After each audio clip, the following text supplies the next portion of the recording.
Hello દોસ્તો, સ્વાગત છે તમારું આપણી યુટ્યુબ ચેનલમાં. અને આજે આપણે આ વિડીયોની અંદર મહિલા સમૃદ્ધિ યોજનાની A to Z માહિતી મેળવશું.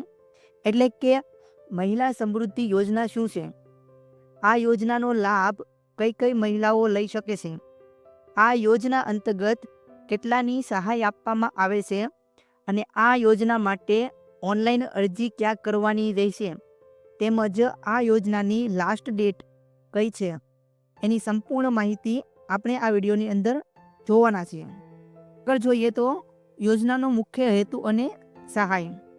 રાજ્યમાંની મહિલાઓ અલગ અલગ પ્રકારના નાના વ્યવસાયો શરૂ કરી રોજગાર મેળવી શકે અને પોતે આત્મનિર્ભર બની શકે તે હેતુ માટે ગુજરાત સરકારનું સફાઈ કામદાર વિકાસ નિગમ દ્વારા મહિલા સમૃદ્ધિ યોજના અમલમાં મૂકવામાં આવી છે.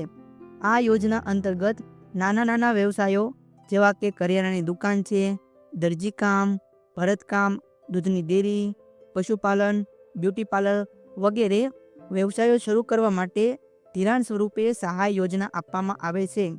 આ યોજના અંતર્ગત 4% વ્યાજદર સાથે 1 લાખ સુધીની ધિરાણ સ્વરૂપે સહાય આપવામાં આવે છે, કે જે 3 વર્ષમાં એક સરખા માસિક હપ્તામાં ભરપાઈ કરવાની રહેશે.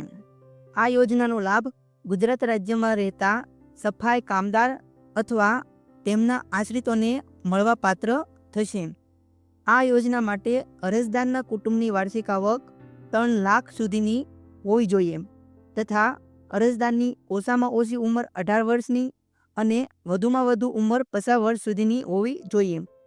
અરજદાર કે જે તેમના કુટુંબના કોઈ પણ સભ્ય દ્વારા સરકારની કોઈ પણ યોજના હેઠળ અગાઉ ક્યારેય ધિરાણ મેળવેલ ન હોવું જોઈએ.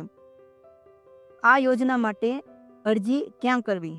તો આ યોજનાનો લાભ મેળવવા માટે અરજદારોએ ઈ સમાજ કલ્યાણ પોર્ટલ પરથી ઓનલાઈન અરજી ફોર્મ ભરવાનું રહેશે. સમાજ કલ્યાણની જે પોર્ટલ છે તે આપણે આ વિડીયોના ડિસ્ક્રિપ્શનની અંદર મૂકવામાં આવી છે, કે જેને અંદર તમે ક્લિક કરીને પણ વેબસાઇટને ઓપન કરી શકો છો. તેમજ આ યોજના માટે 7મા મહિનાની 26 તારીખ સુધીમાં ઓનલાઈન અરજી ફોર્મ ભરી શકાશે.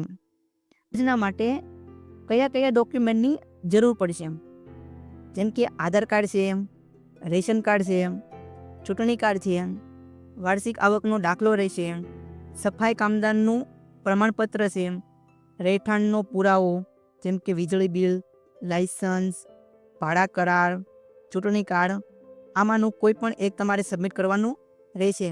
જો તમારી પાસે BPL કાર્ડ હોય તો BPL કાર્ડનું પ્રમાણપત્ર પણ સબમિટ કરાવવાનું રહેશે. બેંક પાસબુકની પ્રથમ પાનાની નકલ અથવા તો રદ કરેલ ચેક કે જેમાં અરજદારનું નામ મેન્શન કરેલું હોવું જોઈએ. જો સ્ત્રી વિધવા હોય તો એને પતિના મરણનો દાખલો પણ સબમિટ કરવાનો રહેશે. અને તેમજ અગાઉ આ યોજનાનો લાભ લીધેલ નથી તે અંગેનું બાંહેધરી પત્ર પણ આમાં સબમિટ કરવાનું રહેશે. તો આ એટલા જરૂરી ડોક્યુમેન્ટ છે કે જે તમારે ઓનલાઈન ફોર્મ ભરતી વખતે સાથે રાખી એમાં અપલોડ કરવાના રહેશે. તો હું આશા રાખું છું કે આ વિડીયોની અંદર તમને સંપૂર્ણ માહિતી મળી ગઈ છે. તેમજ આવા